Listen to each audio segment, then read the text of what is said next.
Anastasia. Yes, but there are no signs on the stone heads and platforms located on the Easter Island. Rigdon. And who said that these heads do not have a continuation? Let them dig deeper in those places, and maybe then they will find what is hidden from their eyes. But that is not the point. Even if people discover something interesting through signs and symbols, what will they do with this? When material thinking dominates and there is a lack of knowledge, they will at best create a stir in the media in order to attract more tourists to the island and to earn money. That is it. The knowledge is valuable for the spiritual seeker only when it can be used to perfect oneself and provide spiritual help to other people. Anastasia. That is indisputable. Your words could not have come at a better time to confirm the data from archaeological excavations of the Harappan civilization, which I brought with me to this meeting. They did find what they had been looking for, signs, symbols, and unique artifacts, but their interpretation by modern people leaves much to be desired. I made drawings of the photos of the archaeological findings, including some artifacts from Mohenjo-Daro, conditional name of the ruins of once the largest city of the Harappan civilization found in the Indus Valley in present-day Pakistan. For example, here's the steatite seal which you had told us about. A man is sitting in the lotus position on a dais.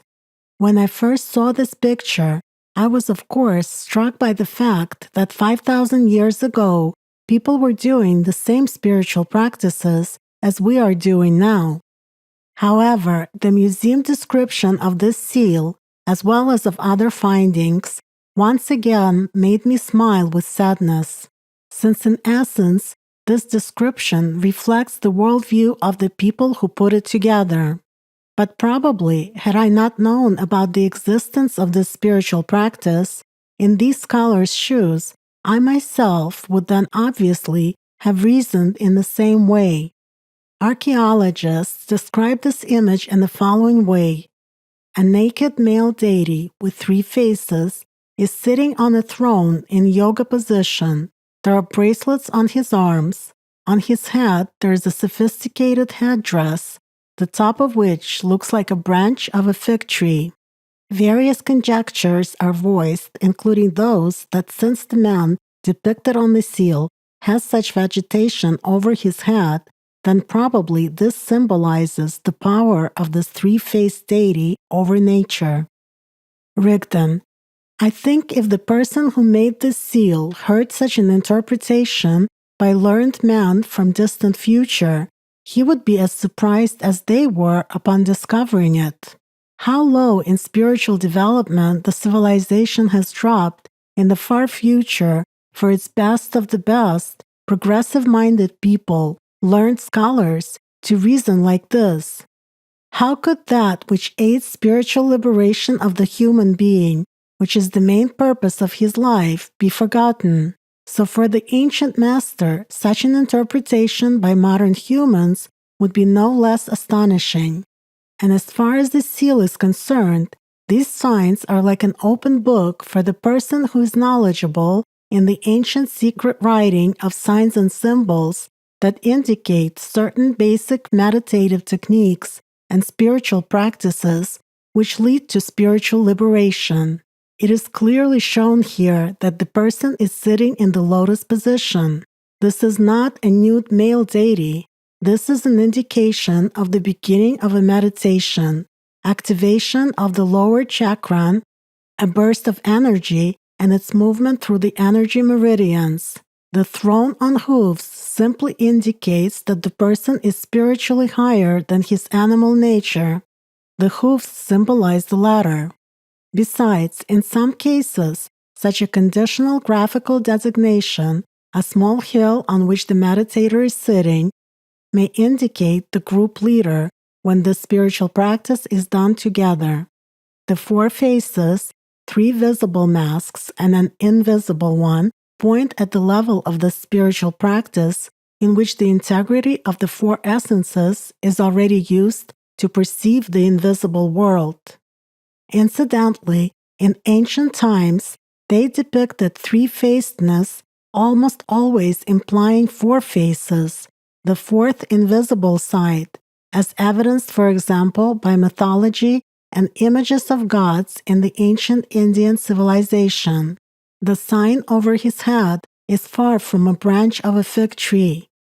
This shows an outpouring of energy from the thousand-petal lotus chakran, as well as activation of the indicated working sign during this meditation.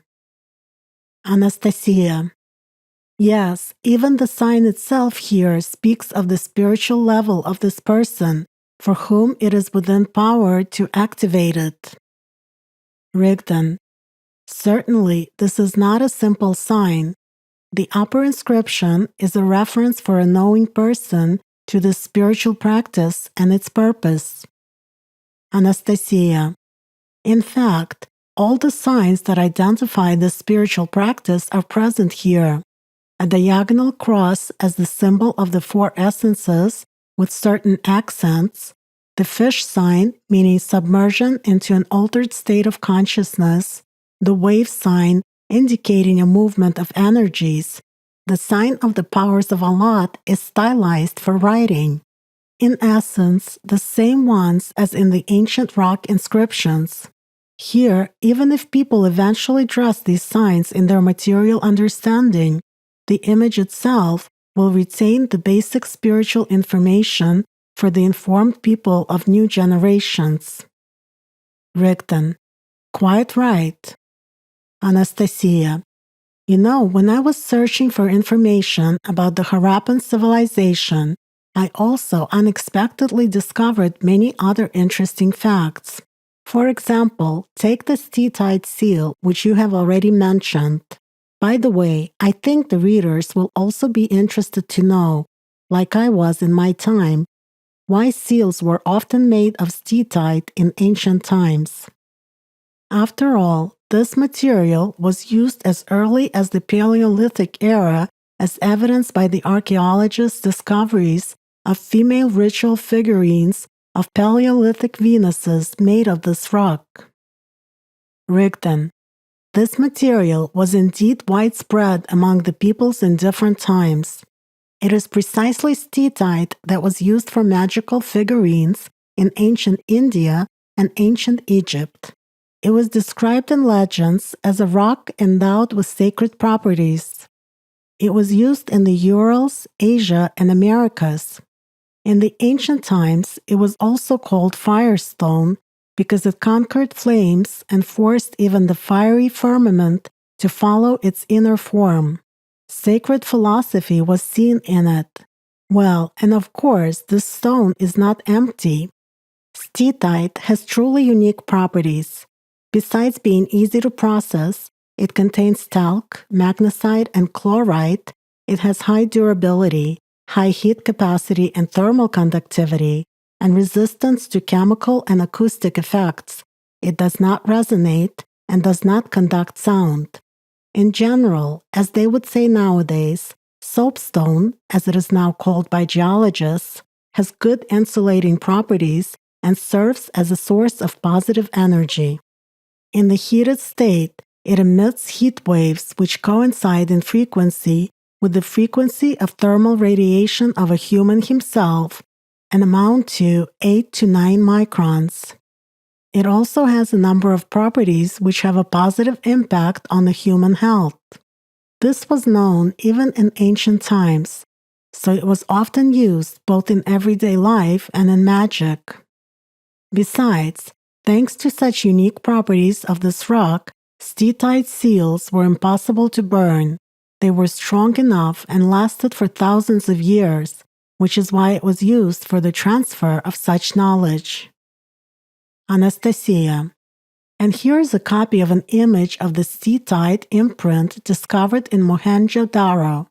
You once told us about it. The knowledge about the fiery lotus group meditation technique is indeed reflected here. Judging by the print, the leading person in the meditation is a woman who has a connection with the spiritual world. The AllatRa sign is positioned atop her head. Although this seal is described in scientific books as a sacrificial ritual procession of 7 figures where a deity is positioned standing on the sacred fig tree, it is clear that when the foundations of spiritual knowledge, as well as the sacred symbols and signs, are lost in the human society, it is difficult to understand anything of the above mentioned from the perspective of the material worldview. For most people, even now, this picture will not go beyond their current perception of the world. Rigdon. Everyone carries his own baggage of personal experience through life. According to its contents, a person judges the world, but actually, his judgment is about himself. The material worldview grounds people, enslaving the soul even more, making the load even heavier, and forcing the person, like a convict, to drag these burdensome chains in his consciousness. The spiritual outlook lends wings to the soul. It perfects and helps to form personal baggage solely out of the values of the spiritual world, which do not get lost after the physical death of the body. Anastasia. I'm convinced yet again how important it is for man to have personal spiritual experience and knowledge and treat his spiritual development with full responsibility. After all, life passes very quickly. In the Harappan civilization, people knew about this for certain, judging by the remains of their culture. Here's a picture of the seal print that you once mentioned as a symbolic outline of the meditation on the 4 essences. Again, it shows a 3-faced person sitting in lotus position. Above the head of the meditator, in the area of the 1,000-petal lotus chakran, there is a symbolic depiction of the lotus flower. The ancient Egyptians drew the flower the same way, and a schematic designation of the signs of AllatRa. And next to it, there is an inscription in the form of symbols and signs, and on the sides of the central image are the 4 beasts. At that, what kind of beasts those are: an elephant, a tiger, a buffalo, and a 1-horned rhinoceros. The elephant is shown as walking away to the side. This is a symbol of the back essence, of human slow and strong past. The attacking tiger symbolizes the aggressive right essence. The howling buffalo is a symbol of the left essence if we consider the symbolism of ancient India and Southeast Asia, where buffalo symbolizes the supernatural power and the masculine principle. And the 1-horned rhinoceros, according to the mythology of the ancient peoples of Indus, is a symbol of strength, insight, happiness, and a fearless creature of which even the tiger is afraid. That is, it is endowed with characteristics of the front essence. And it is no coincidence that the symbolism of 1 horn is depicted here. By the way, I was surprised to discover that seals of the Harappan civilization had a common theme of a sacred mythical creature with 1 horn. Scientists named it a unicorn, depicted next to the sacred, spiritual symbols. For me, it was a very intriguing discovery, given all that you had told us earlier about this creature. Rigdon. The unicorn since ancient times has been one of the symbols of the front essence, which helps a spiritually pure person to connect with his soul and escape the circle of rebirths. It personified aspiration in only one direction, the spiritual one, and that is why it was endowed with qualities that are typical for a person in the course of his spiritual development: purity, honor, wisdom, strength, courage, and accomplishment of good deeds. It was also associated with powers of Allat, divine purity of the feminine principle, myths about the virgin and the unicorn. If we trace the history of symbols, we will see that the Sumerians, for instance, placed the unicorn's image as a symbol associated with a circle, the soul. which is interpreted by researchers as a lunar symbol, as well as an attribute of goddesses in the meaning of spiritual purity. The Assyrians depicted the unicorn on bas-reliefs next to the tree of life, and the Egyptians put the best moral qualities into its image. The Persians, according to their sacred knowledge, considered the unicorn to be the perfection, a representative of the pure world among animals, originally the four animals, and its horn as the only force that is capable of defeating Ahriman. Let us take the old Slavic legends and epic tales recorded in the ancient Russian collection of spiritual songs called the Pigeon Book, the book that got banned by religious priests in the 13th century, in which the unicorn is referred to as Indric beast, Indra. It has the following lines. Our Indric beast is the king of all beasts, and he goes the beast in the dungeons. He crosses all the mountains of white stone, and he clears all the creeks and streams. When this beast leaps in joy, then all the universe stirs up. All the other beasts bow to this one beast, and he never ever hurts anyone. Anastasia. Yes, I have come across these epic poems which describe the ancient people's worldview, including matters of cosmology, sociology, and spiritual knowledge. But I became interested in them after I'd started to understand their spiritual essence and learn how to separate the wheat from the chaff. For example, Indra is said to be living on the holy mountain. He eats and drinks from the blue sea, walks horn-like through the dungeons akin the sun in the skies. Considering that the holy mountain is the symbol of escape into another dimension, the water means the spiritual world, and the spiral-like horn with which Indra walks through the dungeon stands for astral travels by means of tunneling, where the tunnel is often twisted into a spiral. Then the book turns out to be quite fascinating. Rigdon. Had you seen the original version of these epic songs, which the ancestors of the Slavic people once possessed, you would be surprised at the simplicity of the truth and the spiritual knowledge that was contained in such symbols. But unfortunately, little of these tales has been left in the version that reached modern people. And it is not only because of the distortions that accumulated over the centuries of transfer of the knowledge. Unfortunately, these epic stories were altered considerably when Christianity began to be propagated, and the pagan, originally Slavic beliefs began to be destroyed. In some cases, information was replaced, while in others it was altered, and other times, birch bark manuscripts with old Slavonic records were burned altogether. This is when significant substitutions occurred with emphasis on the ideology of the Christian religion. For example, previously, one of the epithets of Indra was far, which in Old Russian means a thoroughbred horse, jumper. Ministers of the Christian religion took advantage of this, and the unicorn in their legend began to live not on the holy mountain from the Russian epics, but on the holy Mount Tabor in Palestine, which in the Christian tradition is considered to be the place of Christ's transfiguration. But what I would like to say about the epithet far itself, the ancient Slavs used the word in the meaning of a stallion in relation to Indra, the unicorn, and this is also a human interpretation of the knowledge already.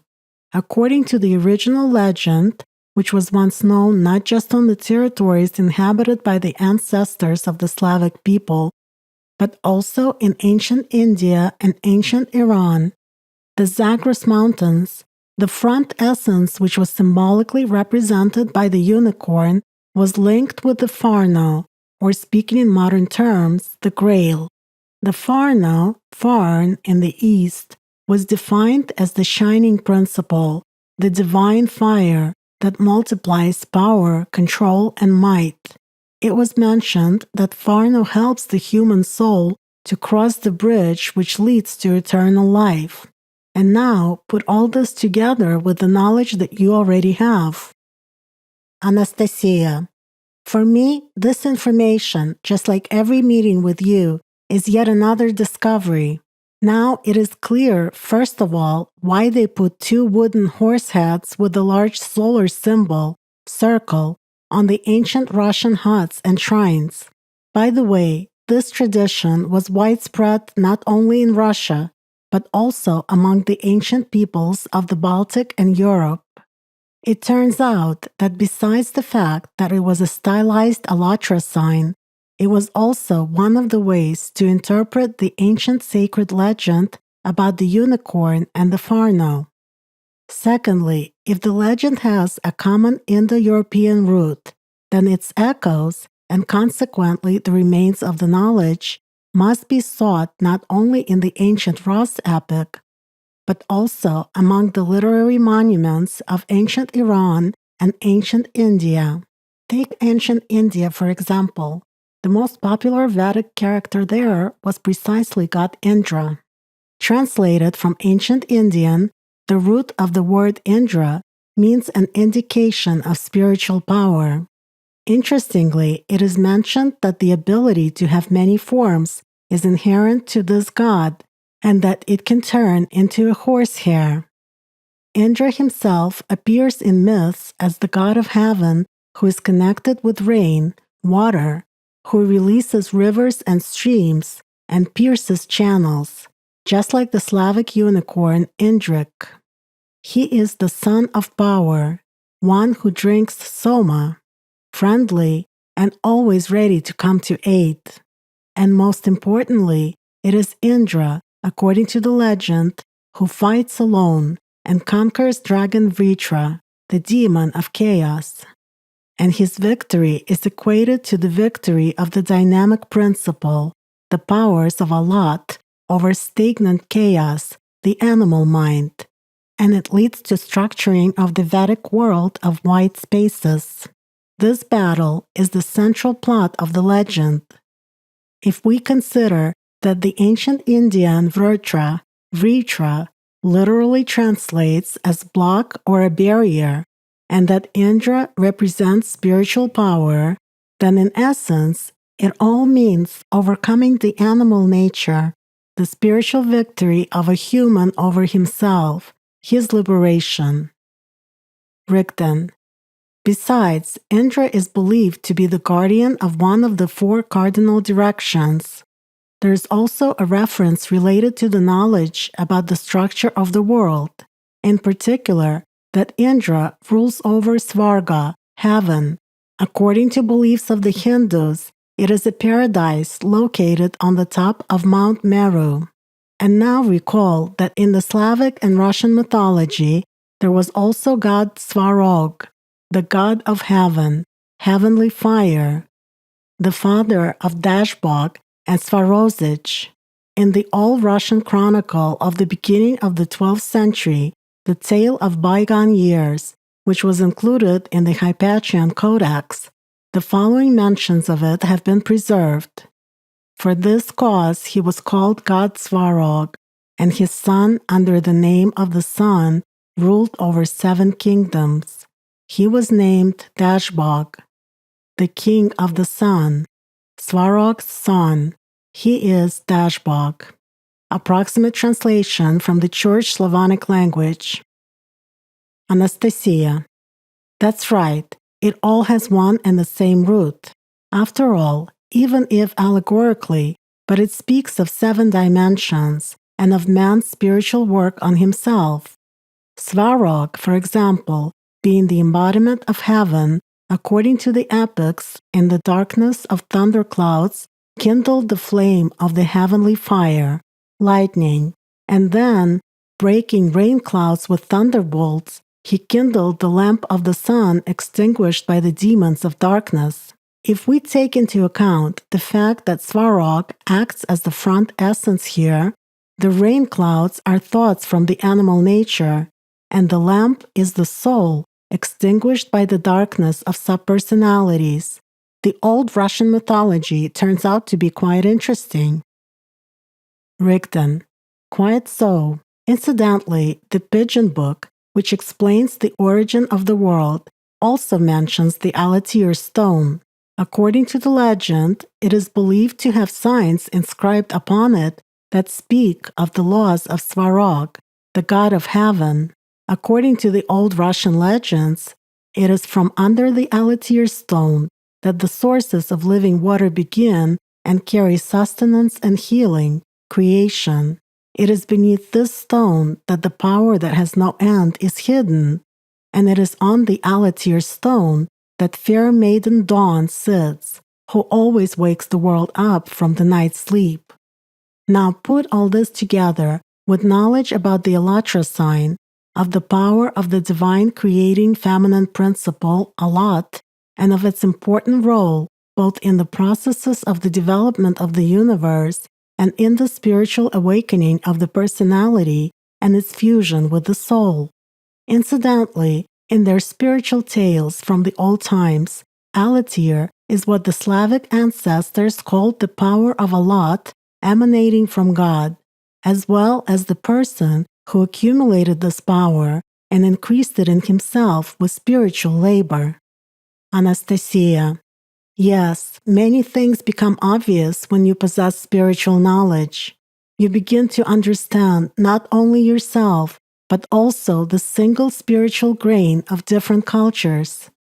I feel sorry for the researchers who see only the material side of the issue, even in the already mentioned image of the Harappan civilization seal, which is so rich in symbols and knowledge. By the way, the image of this person sitting in the lotus position with the 4 animals on his sides denoting the 4 essences of the human being and a sign over his head is presented in the scientific literature as an image of a 3-faced god with flowers on top of his head and animals at his sides. And according to their own descriptions, researchers came to the conclusion that this is the patron god of cattle and animals. That's what it means to see the world from the material point of view, from the perspective of the will of the animal mind. Rigdon. Well, it takes only a wish to switch the dominant of the observer and see the root of the issue. Knowledge recorded in symbols and signs has always existed, but it is only a spiritual seeker who can behold the truth behind the veil of secrecy. Anastasia. This copy has another interesting image. On the sides of the meditator are depicted the wild animals that are typical for those places, that is, they're clear examples to those people which glaringly represent the 4 essences. And under the throne with typical hooves, you can see domesticated animals, goats. In ancient India, the goat was a symbol of fertility, vitality, a guarantee of sustenance, meat, wool, and milk. The sacred Vedas mention that some Vedic gods ride on this animal. For example, Agni, the god of fire, sacrificial bonfire, and home hearth. But all that was already much later than the existence of the Harappan civilization culture. Given the spiritual symbolism depicted on the seal, as well as the location of the goats under the throne with hooves on which the person sits, all this symbolizes that the meditator is above the domestic earthly attachments and that his spiritual concern exceeds his worries about the material world. Rigdon. Quite right. All these animals are merely associations, clear to the thinking of people of that time, which characterize peculiarities of spiritual knowledge, meditations, and the view of the world that is different from the 3-dimensional world. It is nothing more than that. But people are prone to imitate. In the absence of primordial knowledge, experience, and practice of spiritual practices, or simply from misunderstanding them, they begin to perceive associations from the spiritual teachings as material reality. Moreover, from their material mind, people make these associative images sacred and begin to worship them in the material world, thinking that this way they will achieve enlightenment and attain the grace of heaven. That is why history knows of incidents when knowledge was distorted and interpreted from the perspective of the human mind. When spiritual teaching pointed out that in order to be a part of the divine, it is necessary to kill the beast in yourself, ignorant people took these words literally. As a result, bloody sacrifices of animals and people came about in the history of mankind, simply because of wrong or deliberately distorted interpretations of the remainder of bygone knowledge by those who controlled the religious policies or influenced the formation of beliefs of this or that people. Today, religions, together with their sacrifices, look somewhat primitive to eyes of the people of the technological civilization. Since subsistence and survival of the human society as a whole do not depend on their political plurality and the worship show to various gods. Now, the material god of the majority of the living people is money, the way it used to be the goat in the family. But some time will pass and the material priorities will change again, although they will not stop being material because of that. Look at what kind of associations must be used today to renew the lost spiritual truth, comparisons to generally comprehensible scientific information, bringing up associations to the operation of a computer, equipment, and so on. If the majority of people do not change now in the spiritual aspect, it is quite possible that in the future, if a future comes for this human society, all this knowledge will also be seen literally by people, with a perversion of the spiritual meaning. Anastasia. I can imagine what kind of slogans technological priests may use. Sacrifice nanomolecules of the latest selective modification to gods, and you will atone for your sins for the whole month. Believe in the mind of the world's supercomputer, and you shall be saved. Rigdon. All this would be funny had it not been so sad. You may laugh at it, but people should give serious thought to this. The spiritual world is impossible to describe accurately. That world is completely different from the material world. But the spiritual world can really be felt by doing spiritual practices, overcoming your egocentrism, and opening a way to the eternal world inside of you. Anastasia. This is really so. The essence of the things you have said can be better appreciated only after you begin to discipline yourself, to work spiritually and practice daily, to conquer your animal nature and spiritually liberate yourself has been the actual goal of all spiritual teachings since the Paleolithic times. It is another matter how people recorded this knowledge in contrast to the modern understanding of information transmittal. Again, in the Harappan civilization, for instance, another interesting print on terracotta was found. One side of the plate depicts a person seated in the lotus position, the observer, having the corresponding meditative symbol over his head. And next to him, there is a person killing a buffalo, defeating his animal nature. Over the buffalo, there is a lizard with 6 spikes on its tail. Of course, scientific books suggest that this is hunting, sacrifice, and so on.